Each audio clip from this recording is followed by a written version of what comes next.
Vale, buenos días, Sara Arias. Estamos aquí en la primera entrevista de Dáteme Cultura, un poco de esta serie en diferido, con nuestra querida amiga Sara Arias, que ha tenido a bien unirse a esta charla para contarnos un poco su experiencia con su última exposición. Buenos días, Sara, ¿qué tal? Muy buenos días, muy bien, bien, bien. Pues nada, estamos encantados de tenerte con nosotros y bueno, lo primero que te queríamos es dar la enhorabuena por tu exposición. Si nos quieres contar un poco más información sobre ella, dónde puede ir la gente a verla, en qué consiste. Genial, claro que sí. Bueno, pues mi última exposición, porque quien me conozca como Pimpilipausa, llevo años haciendo exposiciones colectivas o individuales con mi obra, pero esta vez mi última exposición tampoco es mi exposición, ¿no? Es una exposición, se llama Futuros Rurales y yo lo único que he hecho ha sido, he actuado como comisaria de la exposición, ¿no? Ujú. Entonces, Futuros Rurales es una exposición que nace de un certamen, de un concurso de arte infantil. Arte infantil en los entornos rurales, bueno, lo lancé a nivel nacional, pero sí que lo que más he recibido ha sido de la Sierra Norte de la provincia de Guadalajara. Ujú. Entonces, lo único que se le dijo a los chicos y a las chicas, a los peques, fue que se tenían que autorrepresentar en sus pueblos, en sus entornos rurales. Ujú. Y bueno, hemos recibido 300 obras y ahora mismo están expuestas en la sala de arte Antonio Buero Vallejo, que está en el edificio de la delegación de la Junta. Qué bien, qué bien. ¿Y qué podemos extraer un poco de todas estas representaciones de los niños que viven en el entorno rural? Claro, eso es. Esto forma parte de mi tesis doctoral, que la he llamado, ¿no? El proyecto de mi tesis doctoral, lo he llamado Proyecto desde el Centro. Entonces, bueno, mi tesis doctoral trata sobre la educación rural a través del arte en la provincia de Guadalajara. Entonces, la idea era ir yo con mi forma física y presencial en mi cuerpo, ¿no? A estos CRA, a los colegios rurales agrupados de la provincia, y poder pues investigar allí, ¿no? O a través de talleres o a través de la observación, o bueno, había como varias ramas. Pero vino la pandemia y pues tuve que adaptarme, como estamos así ahora mismo también, ¿no? Que reinventarte un Adaptarse poco, a ¿no? morir.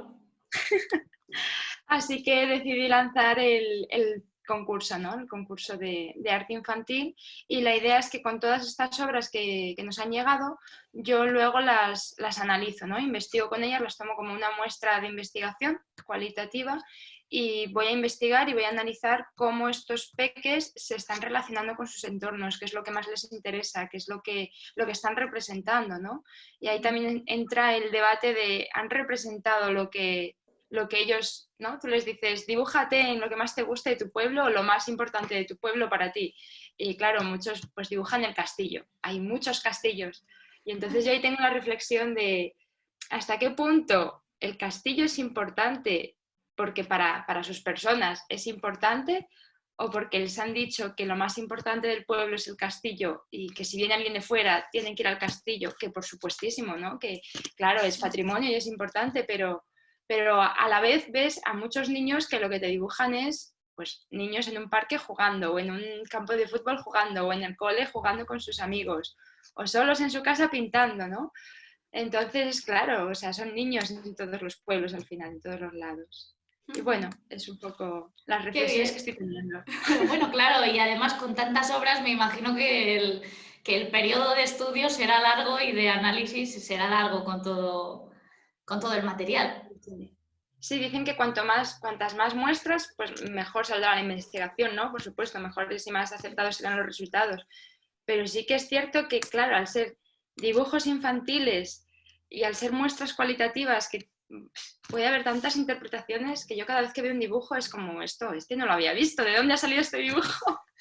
¿O esto qué hace aquí? ¿No? Siempre no paro de sorprenderme, y como voy a la vez de manera paralela leyendo, investigando, estudiando, me encuentro con más cosas y bueno, no sé, es una locura. Qué interesante, qué guay, qué guay. Además me imagino que a los niños les encantará también, pues eso, a las familias pasarse por la exposición para ver un poco, pues eso, toda la realidad en los distintos pueblos de la provincia, ¿no? O cómo se percibe esa realidad desde... Tiene que ser muy chulo, ¿no? Ir y ver ahí tu dibujo expuesto también, eso para los niños. Sí, para el resto de niños. Me decía una compañera que fue con su hija pequeña, ¿no? Y que pues la peque estaba como, mira mamá, han utilizado rotuladores, o mira, y aquí hay pues, flores o vacas o lo que sea, ¿no?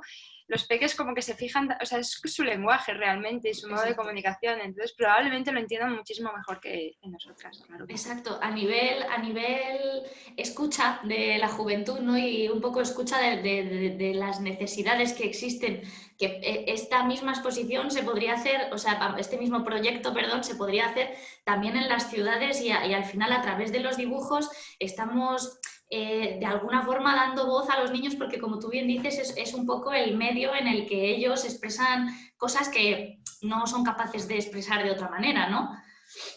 Claro, sí, efectivamente. Además, lo de las ciudades, claro, al recibir tantas obras, al exponerlas, al crear como ese ambiente y no tan por y para los niños y de los niños, ¿no? Lo han creado ellos, es su exposición realmente. Yo simplemente lo he colocado. Entonces, estoy también planteando, sería súper interesante hacerlo en una ciudad, ¿no? Para ver, porque y al final tanto las ciudades como los pueblos no están diseñadas para los niños, no están diseñadas. Los pueblos a lo mejor un poco más, pero las ciudades lo que prima es una carretera, ¿no? O las tiendas o el centro comercial no son espacios para la infancia.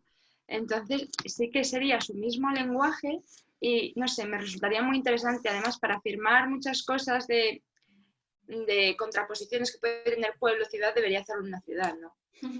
Entonces es otra idea que también tengo por la Sí, mente. sí, sí, y sería buena idea también para comparar un poco, pues eso, Claro, cómo cada uno de los distintos colectivos percibe lo que es o sea, cómo ellos perciben su educación y cuál es su manera de relacionarse con el entorno, ¿no? Que me imagino también es importante en tu tesis y un poco en tu reflexión o en tu punto de vista sobre cómo está la educación en la ciudad y en el mundo rural.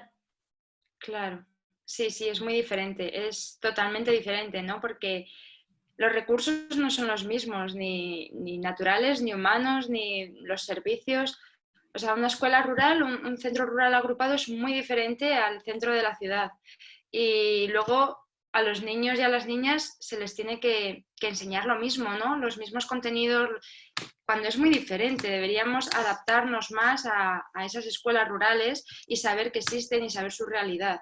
Otra de las líneas que yo quiero también hacer a lo largo de mi tesis doctoral de la investigación es ir a las escuelas de magisterio, donde están nuestros futuros maestros y maestras, y enseñarles esta realidad, ¿no?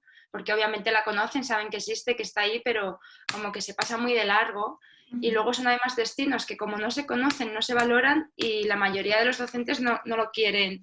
Las maestras y maestros no quieren ir pues, a un sitio súper lejano con unos servicios mínimos o casi que no existen a dar clase a 4 niños en una clase que cada uno tiene una edad, es como todo caótico y locura, pero realmente es súper rico, ¿no?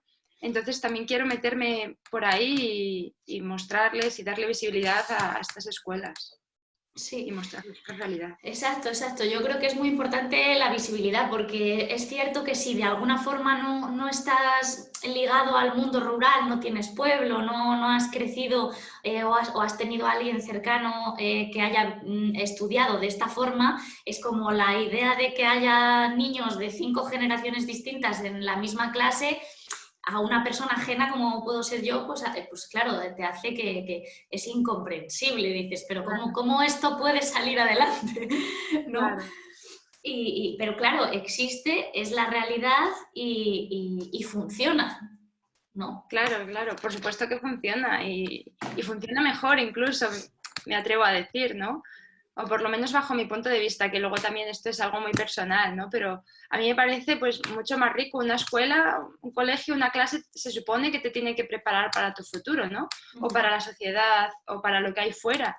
Y tú fuera, cuando sales de clase del colegio, te relacionas con la vecina que puede tener 20 años más que tú, con tu primo que tiene 2 o 3 más, vas a comprar el pan o vas a cualquier sitio y siempre hay diferencia de edad. Entonces, pues ¿por qué no en una clase, no? Porque, bueno, son Sí, opciones muy válidas, por supuesto.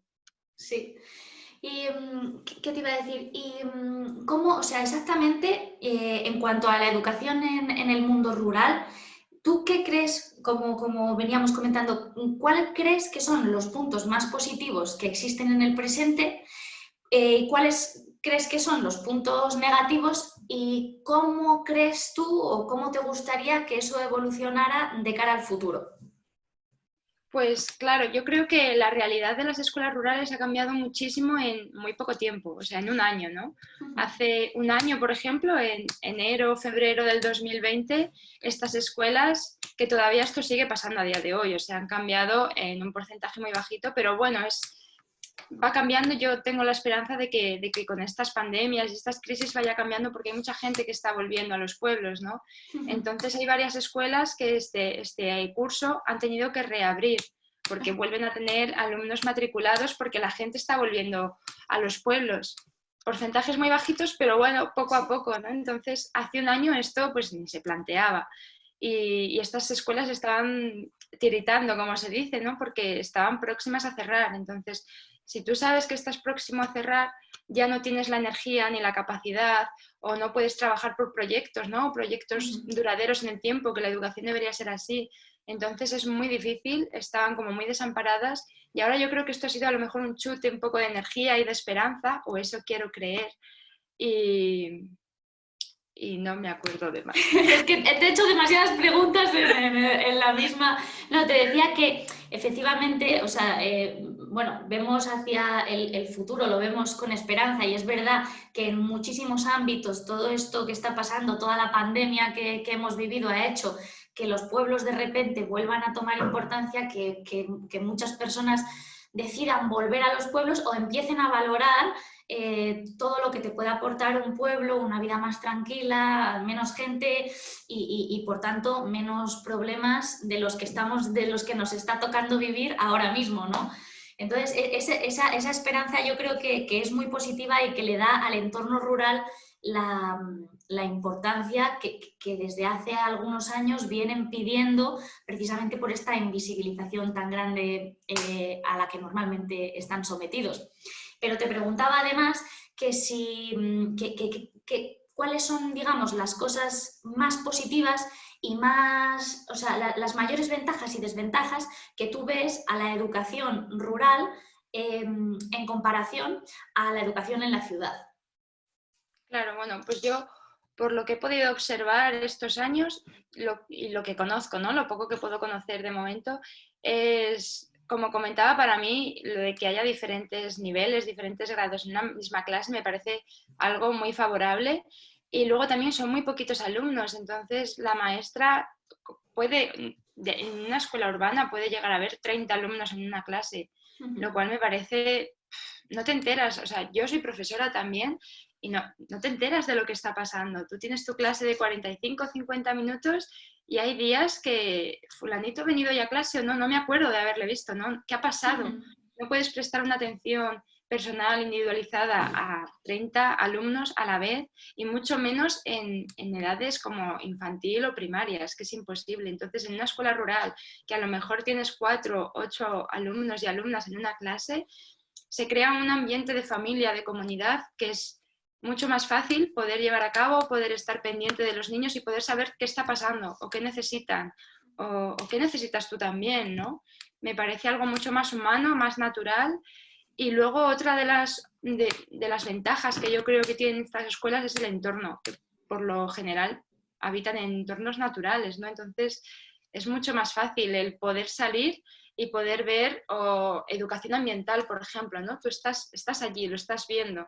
No te están contando los tipos de árbol, los tipos de hoja, o yo qué sé, ¿no? Cualquier cosa en una pizarra, que es como lo hemos aprendido toda la vida, ¿no? O en un libro. Sí. Será más fácil salir a la calle y poder hacerlo. Y claro, en una escuela rural es mucho más fácil que una maestra salga a la calle con 4 u 8 alumnos y que le pida ese permiso a las familias y no en un medio urbano que tienes que hacer 1000 papeleos, o sea, es burocracia al final. Entonces, pues muchas profesoras, maestros, etcétera, dicen, paso. Abrimos el libro por la página tal y Claro, la al final, comodidad. claro, es muy diferente. Entonces, Y luego en cuanto a desventajas, pues que pese a esta gente que está volviendo a estos pueblos, hay muchos pueblos, la mayoría, todos, siguen desolados, ¿no? Se están vaciando. Entonces las escuelas también se vacían y las escuelas cierran. Y esto es, pues, es una pena. Es una de las grandes desventajas que yo veo, porque yo veo muchísimas más ventajas en una escuela rural, ¿no? Pero la desventaja que veo es esa. Y luego que no tienen los mismos recursos, ¿no? No le puedes exigir lo mismo a un profesor o a una profesora o a un director a una escuela de un medio urbano que de un medio rural. No puedes hacerlo porque los contextos son completamente diferentes. Y el alumnado es muy diferente, las familias son muy diferentes. Entonces, deberíamos adaptarnos. Se deberían adaptar. Claro, es interesante porque muchas veces, pues por ejemplo, lo que se ha hablado mucho del ratio de estudiantes por clase, ¿no? Ahora en estos tiempos que tendría que ser mucho más reducido de lo que es y que el riesgo de contagio es mucho mayor con clases tan grandes, al final estamos intentando aplicar de alguna forma en la ciudad ese modelo que ya existe en el mundo rural mientras nos alejamos del mundo rural. O sea, es como... para mí lo difícil de entender es que sea eso, un poco la pescadilla que se muerde la cola y que al final estemos abandonando los pueblos para venir a una ciudad donde queremos o nos gustaría o lo ideal es que hubiera unas situaciones de enseñanza como en el mundo rural, pero luego no las hay, pero luego tampoco nos vemos lo suficientemente animados como igual para volver al pueblo, ¿no? ¿Qué haría falta para poner todo eso en consonancia? Más Claro. información, más... Efectivamente, yo creo que falta información y falta esa conexión entre lo rural y lo urbano, que ni una cosa es tan mala, ni una cosa es tan buena, ni una cosa es tan buena y otra es tan mala, ¿no? El medio rural siempre cuando se conoce además es como el medio romántico, idílico, donde tú estás en el campo y todo es perfecto y es paz y tranquilidad, cuando tampoco es así, o el medio de, ¿no? Como aparecen muchos libros de pues son unos paletos, no son analfabetos ya, o sea, analfabetos, no sé, creo que ya no hay analfabetos, o sea, la gente es gente normal y corriente. Y un niño del medio urbano, igual que una persona adulta en el medio urbano, es igual que un niño en el medio rural. Las formas de vida son muy diferentes, pero las personas, o sea, los niños al final quieren jugar. Lo que pasa es que a lo mejor en el medio urbano no tienen o esos espacios o esas formas de vida, esas formas de juego como en el medio rural. Con las personas adultas nos pasa lo mismo. Lo que pasa es que yo creo que, como comentabas tú, ¿no? Falta esa información, esa conexión. Tú no puedes valorar algo cuando te lo están vendiendo o no te están dando información, ¿no? Y además luego vivir en un pueblo tiene que ser muy difícil, ¿no? Los servicios mínimos como sanidad y educación. Exacto. O una tienda donde poder comprar una barra de pan o dentrífico o algo necesario, ¿no? De primera necesidad. Tienes que depender de muchísimas cosas. Entonces, tendríamos que cambiar muchísimo nuestra manera de ver la vida y nuestra manera de vivir y de trabajar. En fin, habría que cambiar toda tu vida para decidirte, animarte a eso, ¿no?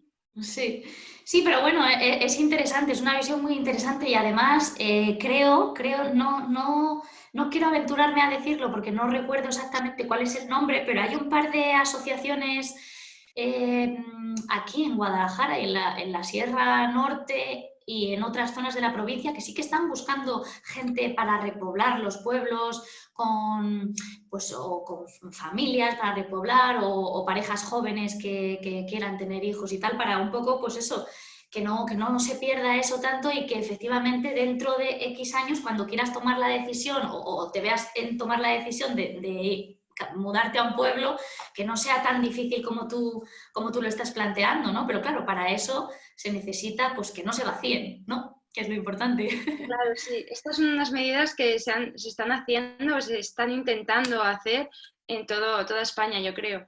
Yo lo que veo aquí es que no hay trabajo en el medio rural. Entonces, hay trabajo en el campo. Pero claro, la gente de los medios rurales por lo general se van a las ciudades o a otros pueblos o a otros lugares en busca de trabajo, ¿no? Entonces, claro, es muy fácil buscar gente que se quiera ir al medio rural o familias. Familias sería lo ideal, ¿no? Para que el tema de las escuelas. Pero es que no hay trabajo en los campos, ¿no? Y tampoco hay casas. muchos de los problemas de los pueblos es que no hay casas que habitar, hay muchas casas y están vacías, ¿no? A lo mejor son, pues, no sé, de familias o de lo que sea que no quieren alquilarlas o entonces son casas vacías. Entonces yo creo que es un problema muy complejo. Sí, sí, sí, es cierto.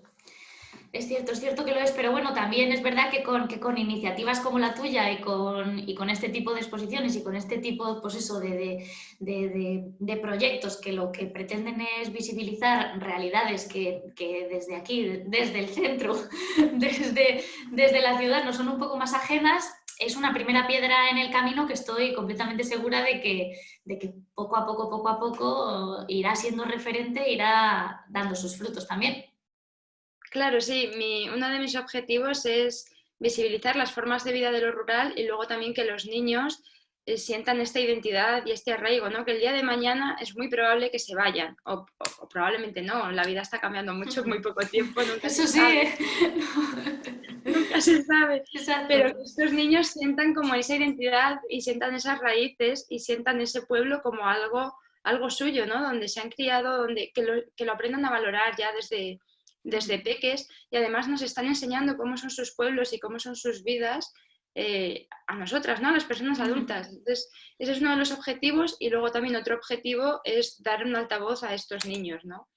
Tanto en la educación artística que, bueno, pues una exposición de niños y por lo general, ¿no? Hay sitios que han trabajado muchísimo en esto, pero eso, en las paredes del cole o en una sala del cole o en la biblioteca, que está muy bien, por supuesto, pero vamos a poner en valor el arte infantil, ¿no? Entonces yo aquí lo que he hecho ha sido montar una exposición en una sala de exposiciones donde has puesto gente artista que vive de ello, que se dedica a ello, que una sala que está condicionada para recibir exposiciones, ¿no? Darles ese valor que merecen. Exacto, Es que una al final idea. es lo más importante a la hora de crear referentes para los Claro. niños, que como, primero como niños y segundo como futuros artistas para el que esté interesado, ¿no? Es posible. Claro, sí, que lo que nos están contando, que nos lo tomemos en serio, ¿no? Que, vale, tú me estás mostrando este dibujo y yo le voy a dar la importancia que merece tanto al dibujo como un dibujo que es, ¿no? Como algo físico, como a lo que tú me estás intentando comunicar, no, intentando Exacto. no, lo que tú me estás comunicando, ¿no? Os voy a dar este altavoz por ambas partes, tanto por lo que es el dibujo, el arte infantil, como la realidad de tu pueblo que me estás contando. Lo que para ti es más importante. Al final estos niños y niñas son el futuro de nuestro pueblo, de nuestra cultura, de nuestra memoria, son nuestro futuro, ¿no? De nuestra sociedad. Pues vamos a escuchar y a lo mejor muchos nos dicen que el castillo es lo más importante. Pues ahí seguirá el castillo. Otros te dicen que es la piscina. Y muchos además te piden que pongas césped aquí que está muy mal, ¿no? O que la piscina debería tal, o el río. Entonces, Sí, están hablando, están pidiendo cosas. ¿Por qué no les hacemos caso? Porque exacto, solo es válido lo que opinamos las personas adultas, ¿no? exacto, Los exacto. niños no pueden votar hasta que no tienen 18 años, pero sí que tienen voz, vamos a escucharles, ¿no? Exacto. Jolín, qué interesante, me encanta. Me encanta, me encanta. De verdad que me parece genial esta iniciativa y bueno, desde Dáteme Cultura te queremos dar las gracias como siempre por colaborar con nosotros, por estar siempre tan dispuesta pues eso, a esta entrevista y a cualquier colaboración y la enhorabuena y las gracias pues por seguir creando y por seguir moviendo un poco la cultura y el ambiente en Guadalajara, incluso en estos tiempos tan convulsos. Gracias a vosotros, de verdad, por todo lo que hacéis y por querer contar conmigo una vez más. Yo estoy encantadísima de estar aquí. Genial, pues muchísimas gracias, Sara, pues Gracias a muchísimas vosotros. gracias. Aquí damos por terminada la entrevista y nada, espero que nos podamos ver pronto en persona, aunque sea dando un paseo por el parque. Esperemos que sí. Chao, muchas gracias. Hasta luego, gracias.